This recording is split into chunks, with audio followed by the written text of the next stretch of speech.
Welcome back to Lucid Daily, the number one spot for Lucid news and information on a daily basis. And today was a pretty crazy day in the stock market, in the macro economy, and in everything else around the world. Let's go ahead and talk about exactly what happened, how it affects Lucid, and what I think will be going on going forward. So, first off, it's pretty apparent that if you haven't already known, Russia did launch a full-scale invasion on Ukraine. And that is ongoing currently. Today was day one. We don't know how long that'll last. That's part of the uncertainty is we have no idea how long this will last, if it stops with Ukraine. Those are some of the major questions. Mainly, like I said, how many days is this going to last? And now that the invasion's already happened, there's not too much uncertainty. I'd say the next catalyst within the invasion is if they're when or if they will take the capital. And then the next question after that is when or if are they going to continue on past Ukraine? Are they going to conquer Ukraine and stop there? Or are they going to take part of Ukraine, 2/3 of Ukraine? Or are they going to keep going outside of the country, outside of Ukraine? And is China going to help? What are other countries going to do? There's a lot of question marks in the air right now. So it's pretty day by day. So it's going to be, it affects the stock market, but maybe not in the way that you'd think. So definitely stay tuned for that on the macro economy. Next, you did have Lucid. Surprisingly, they were up 5%. As you can see today, they opened up super low. They opened up about $22 a share. They climbed all the way back up to about $25 a share. They were up 5.4% today. And then in the after hours, they are down 1.5%. But overall, it was an extremely odd day. This is something that I've never seen in the market before. I've never seen an actual war declared while I've been invested in the stock market. So this is new for me. I'm still doing a lot of research on past history as well as how the market can react and what we should do as an investor. Next, you have Tesla, very similar story. They were up 4.81% today. They were also down 1% in the after hours. Rivian, they seem to do a double of whatever Lucid does. So if Lucid's up 5%, they tend to be up 10%, and then vice versa if it's opposite. So if Lucid's down 5%, they'll be down 10%.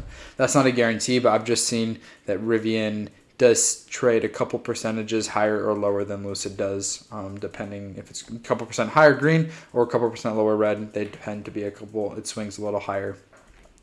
Next, you have the SPY. So again, you see all these stocks start off super low at the beginning of the day. Opening bell after hours yesterday was brutal, but they started off super low and they just climbed throughout the day. And even in the after hours, they dipped a little bit.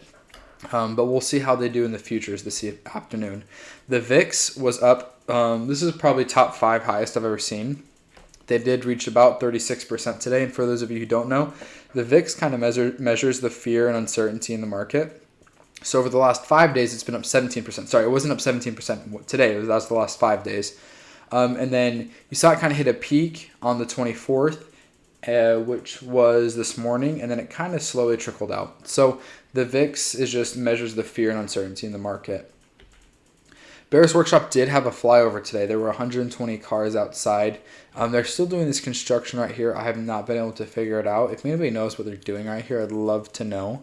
But yeah, the Lucid's rocking and rolling. Then you also have this picture right here of a lot more cars. This one's parked a little different. Hopefully we have some Grand Tourings in here. It's a little difficult to tell from the pictures, but I would imagine at this rate we should have Grand Tourings in production at the very least, if not already quite a few out here in the parking lot ready to go.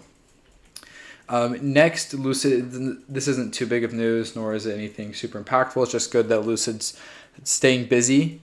Looks like they're hiring people for training to build electric cars, and so that's just something that it's good to see the company hiring, like they're ramping, like they're not laying people off. They're ramping, which is really exciting. And then next, it's also important to know that Lucid will be doing their earnings call next Monday, February 28th, and I will be live streaming that. We might live stream the closing bell just to get the early numbers, and then we'll live stream the conference call as well. So come hang out with us Monday afternoon on the 28th. It'll be a lot of fun. It's also my birthday.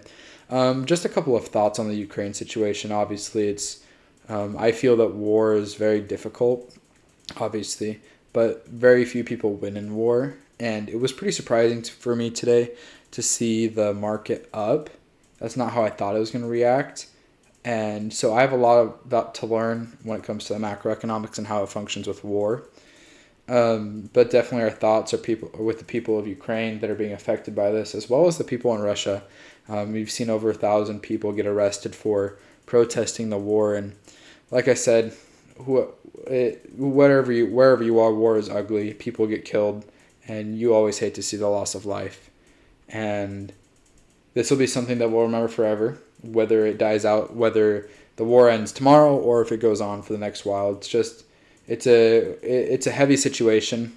You hate to see it, and you hope it doesn't ever escalate outside of Ukraine. But that's kind of the question marks, and nobody knows. Nobody knows. So until we get more information, it's just kind of important to day by day keep up with the news. It's pretty heavy news, but it's not bad to read a couple of articles just so from your investment standpoint, it's just understanding what's going on. But I hope you guys have enjoyed this video. If you have any comments about Lucid or just about the macroeconomic environment, I'd love to hear about it down there in the comments, and I'd love to learn from you guys and comment with you guys down there. So if you guys got any sort of value from this, consider subscribing, and we will be back soon. I'll see you guys tomorrow. Hope you guys have a great rest of your evening. I'll see you next time. Happy investing.